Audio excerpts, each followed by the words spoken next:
আসসালামু আলাইকুম, সবাইকে স্বাগত জানাচ্ছি গ্লোবাল ভিউসে। আপনাদের সঙ্গে আছি আমি ফাহাদিয়া মিতু। আজ জানাবো আন্তর্জাতিক গণমাধ্যমে আলোচিত সংবাদ ও বিশ্লেষণ।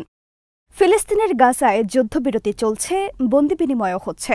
ধ্বংসস্তূপের মধ্যে বিজয় উৎসবের আমেজে আছেন ফিলিস্তিনিরা। সময়ের সঙ্গে সঙ্গে হামাসের যোদ্ধাদের অনেক বীরত্ব গাথাও উঠে আসছে বিভিন্ন গণমাধ্যমে। কিভাবে ইসরায়েলের দম্ভকে তারা ধুলোয় মিশিয়েছেন উঠে আসছে তার নেপথ্য কাহিনী। এর ধারাবাহিকতায় সর্বশেষ বন্দি বিনিময়ের সময় হামাসের যোদ্ধারা নতুন একটি ভয়ঙ্কর অস্ত্র প্রদর্শন করেছেন, যেটি ইসরায়েলি সেনাদের কাছ থেকে ছিনিয়ে নিয়েছিলেন তারা।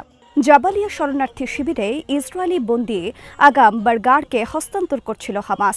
যোদ্ধারা তখন জয়ধ্বনি দিচ্ছিলেন। এ সময় ওই সাবমেশিন গান বহন করছিলেন হামাসের এক যোদ্ধা। খবরে বলা হয়, গত বছরের মে মাসের শেষের দিকের জাবালিয়ার একটি টানেলে ইসরায়েলের এক বিশেষ বাহিনী হানা দিলে পাল্টা হামলা চালিয়েছিলেন হামাসের যোদ্ধারা। ওই ঘটনায় অস্ত্রগুলো জব্দ করা হয়। একেবারে কাছাকাছি অবস্থান থেকে চলা ওই লড়াইয়ে ইসরায়েলি বাহিনীর সব সদস্যই কেউ নিহত, কেউ গুরুতর আহত হন। এরপর তাদের সব অত্যাধুনিক অস্ত্র এসে যায় হামাসের হাতে। আল জাজিরার ফরেনসিক বিশ্লেষণে এটিকে মার্কিন CZ স্করপিয়ন ইভো 3 বলে চিহ্নিত করা হয়। এতে একটি সাইলেন্সার, একটি ফ্রন্ট গ্রিপ, একটি স্কোপ এবং একটি বর্ধিত ম্যাগাজিন রয়েছে। এর আগে বন্দি বিনিময়ের সময় হামাসের যোদ্ধাদের হাতে ইসরায়েলের এলিট ইউনিটগুলোর ব্যবহার করা বিখ্যাত তাভর রাইফেল দেখা যায়, যেগুলো তারা 2023 সালের 7 অক্টোবরের হামলায় ইসরায়েলি সেনাদের কাছ থেকে কেড়ে নিয়েছিলেন। খবরে বলা হয়, যে কয়েকটি উল্লেখযোগ্য অস্ত্রের মাধ্যমে ইসরায়েলি সেনাদের গাজা ছাড়তে বাধ্য করা হয়েছে, তার মধ্যে স্করপিয়ন ইভো এবং তাভর রাইফেলের ভূমিকা উল্লেখযোগ্য। হামাসের রাজনৈতিক ব্যুরোর উপপ্রধান খালিল আল হাইয়া বলেছেন, দখলদার ইসরায়েলের পরাজয় এবং ফিলিস্তিনের মুক্তি এখন হাতের নাগালে। শুক্রবার এক বক্তৃতায় আল হাইয়া বলেন, আমাদের জনগণ এবং তাদের বীরত্বপূর্ণ প্রতিরোধ সংগ্রাম আল আকসা ফ্লাড অভিযানে তাদের লক্ষ্য অর্জনে সক্ষম হয়েছে। এই অভিযানের মাধ্যমে ইসরায়েল চূড়ান্ত ধরনের অপমানিত হয়েছে এবং তাদের অবৈধ রাষ্ট্র এবং সেনাবাহিনীর অপরাজেয় থাকার কল্পকাহিনী অসার প্রমাণিত হয়েছে।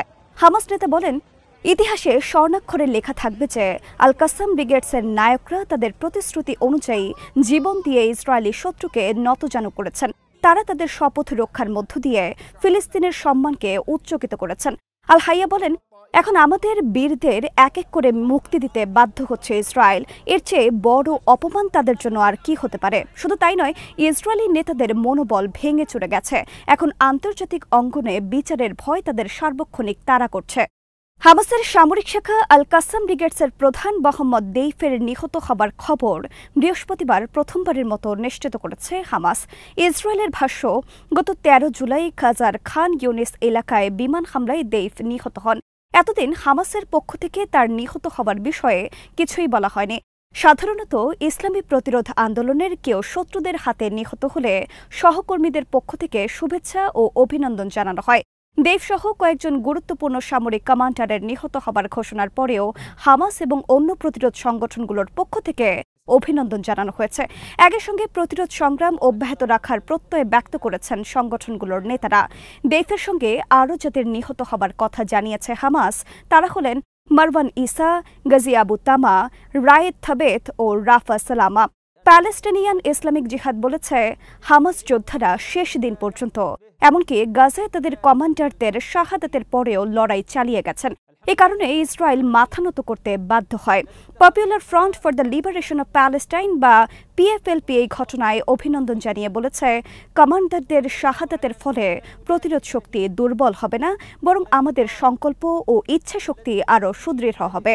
ফিলিস্তিনের আল আকসা মার্টার্স ব্রিগেডস বলেছে, এই বীরদের শাহাদাত আমাদেরকে চূড়ান্ত বিজয় না আসা পর্যন্ত ইসরায়েল বিরোধী সংগ্রাম এবং বায়তুল মুকাদ্দাসকে রাজধানী করে একটি স্বাধীন ফিলিস্তিনি রাষ্ট্র প্রতিষ্ঠার সংগ্রামে অনুপ্রাণিত করবে।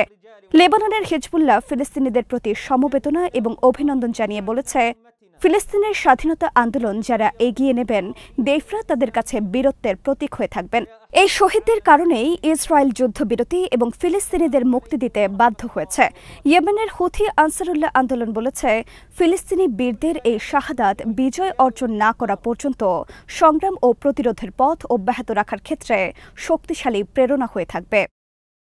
ইরানের ইসলামী বিপ্লবী গার্ড বাহিনী বা আইআরজিসি এক শোক বার্তায় বলেছে, আল কাসাম ব্রিগেডসের কমান্ডারদের রক্ত ইসরায়েল বিরোধী প্রতিরোধ সংগ্রামের ভবিষ্যৎকে আলোকিত করবে। বার্তায় শহীদদের পরিবারসহ ফিলিস্তিনি জাতিকে শোক ও অভিনন্দন জানানো হয়। শোক বার্তায় বলা হয়, শহীদ কমান্ডারদের রক্ত চূড়ান্তভাবে ইসরায়েল নামক ক্যান্সার সৃষ্টিকারী টিউমারকে পশ্চিম এশীয় অঞ্চল থেকে অপসারণ করবে। দেইফ এবং অন্য কমান্ডারদের ফিলিস্তিনি প্রতিরোধের গর্বিত ছায়াপথের উজ্জ্বল নক্ষত্র অভিহিত করে এতে বলা হয়, তারা অপরাধী ইসরায়েল সরকারের বিরুদ্ধে ত্যাগ, প্রতিরোধ ও নিরলস সংগ্রামের একটি অনুপ্রেরণাদায়ক ও স্থায়ী উপাখ্যান তৈরি করেছেন। তাদের নাম ইহুদিবাদী অপরাধীদের পাশাপাশি তাদের সমর্থকদের হৃদয়ে ভীতি ও আতঙ্ক জাগিয়ে তুলেছে এবং যারা তাদের পথ অব্যাহত রেখেছেন তারা প্রমাণ করবেন যে তাদের নাম এখনো জীবিত আছে। গাজায় যুদ্ধবিরতি ও বন্দি বিনিময় চুক্তির আওতায় শনিবার ইসরায়েলি কারাগার থেকে আরও ১৮৩ ফিলিস্তিনির মুক্তি পাওয়ার কথা। ফিলিস্তিনি প্রিজনার্স সোসাইটির বরাতের খবরে বলা হয়, শনিবার যেসব ফিলিস্তিনির মুক্তির কথা রয়েছে তাদের মধ্যে ১৮ জন যাবজ্জীবন এবং ৫৪ জন দীর্ঘমেয়াদে কারাভোগ করছেন। বাকি ১১ জনকে ২০২৩ সালের ৭ অক্টোবরের পর আটক করা হয়েছে। এর আগে ইসরায়েলের পক্ষ থেকে বলা হয়েছিল ৩ বন্দির বিনিময়ে ৯০ ফিলিস্তিনিকে মুক্তি দেওয়া হবে। পরে সংখ্যাটি বাড়ানো হয়। ফিলিস্তিনি প্রিজনার্স সোসাইটির মুখপাত্র জানান, তথ্যটি হালনাগাদ করা হয়েছে। শনিবার ১৮৩ জন ফিলিস্তিনি বন্দীকে মুক্তি দেওয়া হচ্ছে। এই ১৮৩ ফিলিস্তিনের বিনিময়ে যে ৩ ইসরায়েলি বন্দী মুক্তি পাওয়ার কথা তাদের মধ্যে ২ জন মার্কিন নাগরিক। টেলিগ্রামে হামাসের সামরিক মুখপাত্র আবু ওবায়দা লিখেছেন, শনিবার ইয়ারদেন বিবাস, কেইথ সেইগেল ও ওফার কালডেরন নামের ৩ বন্দীকে মুক্তি দেওয়া হবে। এর আগে বৃহস্পতিবার থাইল্যান্ডের ৫ জন ও ৩ ইসরায়েলিকে মুক্তি দেয় হামাস।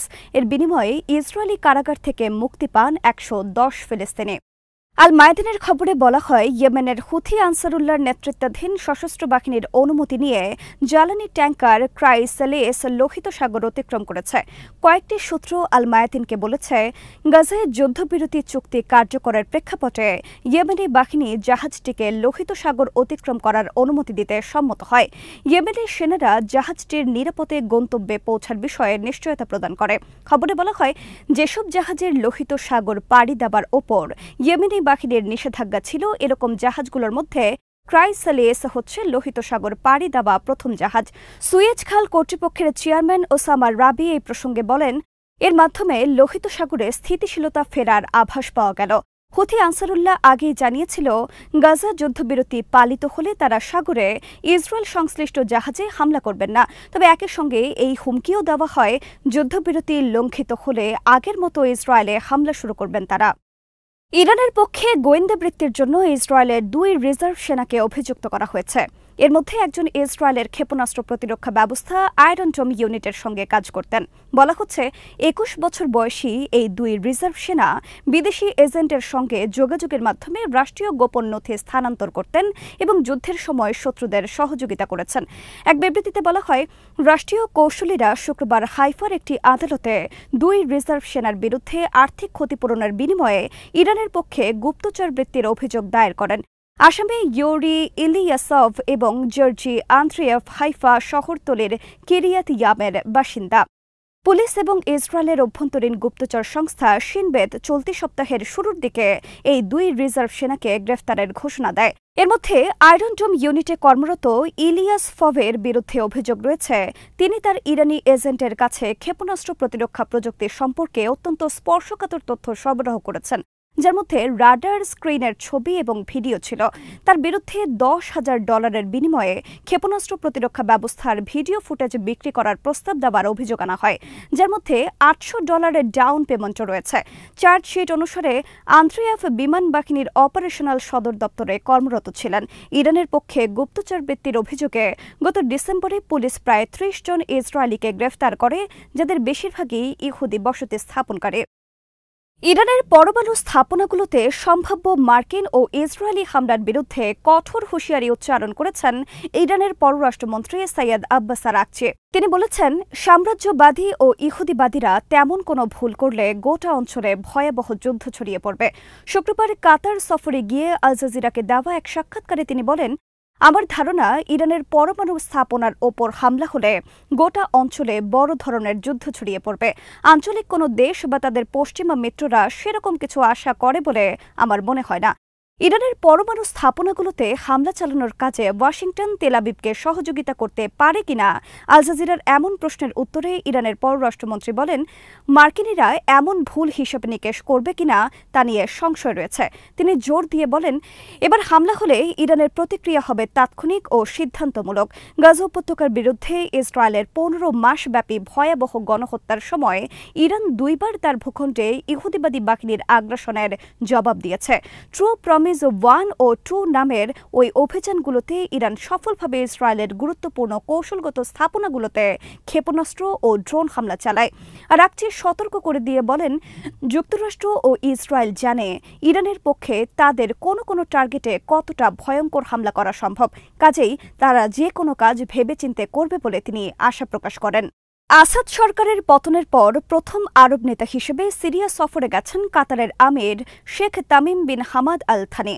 সিরিয়ার অন্তর্বর্তীকালীন প্রেসিডেন্ট আহমেদ আল শারার সঙ্গে বৈঠক করেন তিনি। সিরিয়ায় স্থিতিশীলতা, উন্নয়ন ও সমৃদ্ধির লক্ষ্যে অন্তর্ভুক্তিমূলক সরকার গঠনের ওপর গুরুত্ব আরোপ করে দেশটির পুনর্গঠনে কাতার গুরুত্বপূর্ণ ভূমিকা রাখবে বলে জানান তিনি। বৃহস্পতিবার সিরিয়ার দামেস্ক আন্তর্জাতিক বিমানবন্দরে পৌঁছান শেখ তামিম। তাকে স্বাগত জানান আহমেদ আল শারা। এ সময় সিরিয়ার প্রধানমন্ত্রী মোহাম্মদ আল বশির, পররাষ্ট্রমন্ত্রী আসাদ আল শৈবানি ও প্রতিরক্ষামন্ত্রী মুরহাফ আবু কাসরা উপস্থিত ছিলেন। আল শারার সঙ্গে বৈঠকে কাতারের আমির বলেন, সিরিয়ার মানুষকে সমর্থন ও সহযোগিতায় সবসময় সহযোগিতা করবে কাতার। কাতারের সংবাদ মাধ্যম জানায়, সিরিয়া পুনর্গঠনে বিশেষ করে জ্বালানি, পরিবহন ও আবাসন খাতে দোহা গুরুত্বপূর্ণ ভূমিকা পালন করবে। এর মধ্যে 13 বছর পর সিরিয়ার নতুন নেতৃত্বকে সমর্থন জানিয়ে দামেস্কে পুনরায় দূতাবাস খুলেছে কাতার। কাতারের আমিরের এই সফরকে অত্যন্ত গুরুত্বের সঙ্গে দেখছেন বিশ্লেষকরা। এটিকে সিরিয়ার রাজনৈতিক, অর্থনৈতিক ও নিরাপত্তার ক্ষেত্রে কাতারের দৃঢ় সমর্থনের ইঙ্গিত বলে মনে করা হচ্ছে। আজ এখানেই শেষ করছে। সবাই ভালো থাকুন, সুস্থ থাকুন আর দেখতে থাকুন বিডি ভিউজ। চ্যানেলটি ভালো লাগলে সাবস্ক্রাইব করুন, সংযুক্ত থাকুন আমাদের ফেসবুক পেজে। আল্লাহ হাফেজ।